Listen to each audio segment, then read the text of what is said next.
What's going on, guys? We are here in northern Wisconsin on one of my favorite walleye lakes in the area, and today we're going to break down kind of my top favorite fall walleye baits. Fall is in the air. The water temp has cooled down. We're at 64 out here right now. This is definitely the start of the fall period. We have fish starting to move around. The transition is on. They're not going to be in a heavy fall pattern for several more weeks here, but the fall bite is definitely starting. So I quick want to, instead of doing this video in the middle October when all the fall bites are in full swing, I figured it'd be more beneficial for you guys if we did it right now. So we're going to kind of do our top 4 favorite walleye lures presentations for fall walleye fishing, and we're gonna start with the one that's just has to be said, and that is jig fishing. Jig fishing works all year long. I do a lot of it in the spring and a lot of it in the fall when I'm running live bait. You know, you cater your jig head to the depth of water you're fishing. Probably somewhere between 1/2 and 1/8 ounces typically what I use. If I'm going less than 10 feet in the fall, it's a lot of 1/8 ounce. If I'm going that in between 15-20 foot depth, it's a lot of 1/4. And if I'm going a little bit deeper, I'll go 3/8 or 1/2 in a lot of the natural lakes. So I'm doing a couple different things with this. You know, one thing is a standard tried and true jig and a minnow. Catches fish everywhere. In the fall though, one thing I like to do is upsize my bait. You know, in the spring we run a lot of fatheads. And give me 1 second here, I'll get a minnow. In the fall I like running more of these walleye sucker or northern sucker sized baits, and I'll kind of cater it to the size fish that are in the lake. And there's a couple different ways you can rig these. Most of the time I'll just take them and go right through the skull just like that. I'm not worried about this minnow being alive. He's gonna have plenty of movement just with the way I'm jigging him, and just that natural presentation, especially when the water gets very cold, is a killer. Jigging a minnow will catch fish everywhere you fish in the fall. And there's typically, you know, the pretty standard way I'll fish this. I'm getting this bait out there. I'm letting it go all the way down to the bottom as you would with any kind of jig. And once it's on the bottom, when the water's really cold, like towards the end of the season, one thing I'll do, I'll just kind of lift it real slow and hold my rod. And that thing's just coming up and it's just falling down real slow and natural. This time of year, it's still not super cold out yet. I mean, the water's still in the 60s.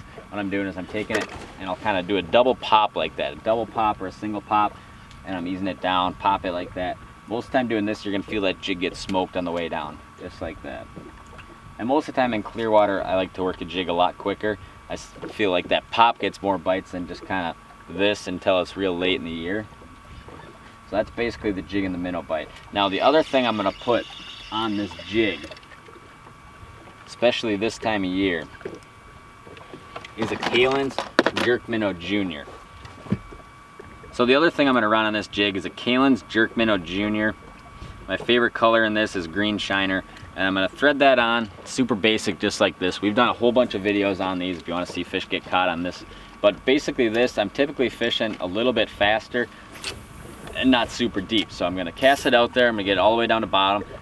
And a lot of times the water is cold, I'll kind of do something like this, just these little pops, and just kind of walk that bait along the bottom until the water gets cold. A lot of times I'll take it and I'll do a big pop like that, let it hit bottom, big pop like that, let it hit bottom, and do that over and over to get back to the boat. The strikes are ferocious when you do this most of the time. You'll feel that line just go real hard on the way down, and that's basically what I'm doing there. Super easy to do.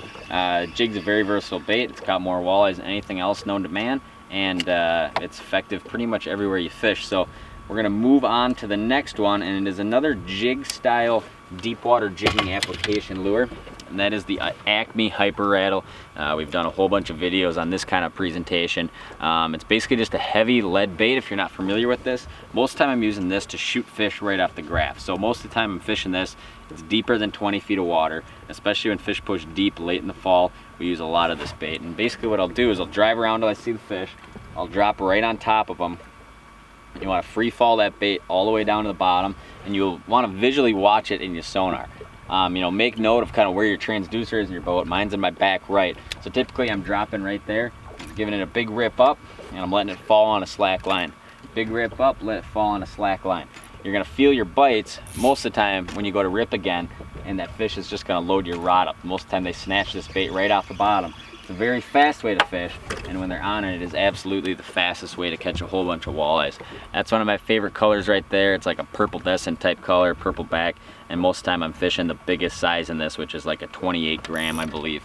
So yeah, that's another way to catch a ton of walleyes really all year long, but especially when fish get in that deep water pattern in the fall, we'll fish a ton of that bait right there.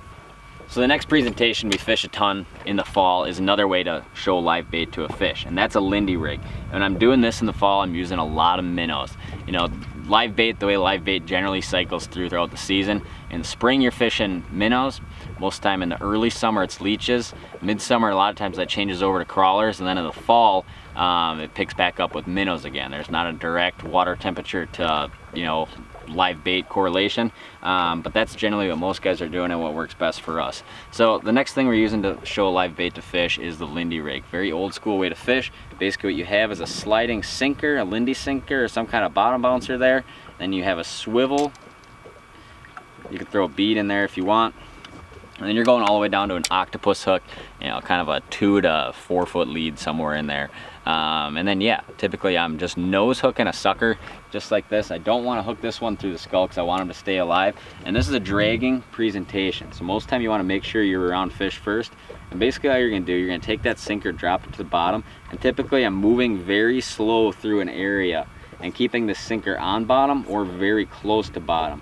And when you're fishing this kind of rig, I like mainline braid down to a long fluorocarbon leader. You want to fish it just like that with that open bail. And when a fish bites, what's going to happen, he's going to start pulling the line. The sinker's going to stay put, but he's going to pull the line through. He's got room to run with this. So typically, depending on the size of the minnow I'm using, as I feel a bite, I'm going to free spool a little bit, let that fish run a little bit away to me, and then reel down in a big swinging, sweeping hook set.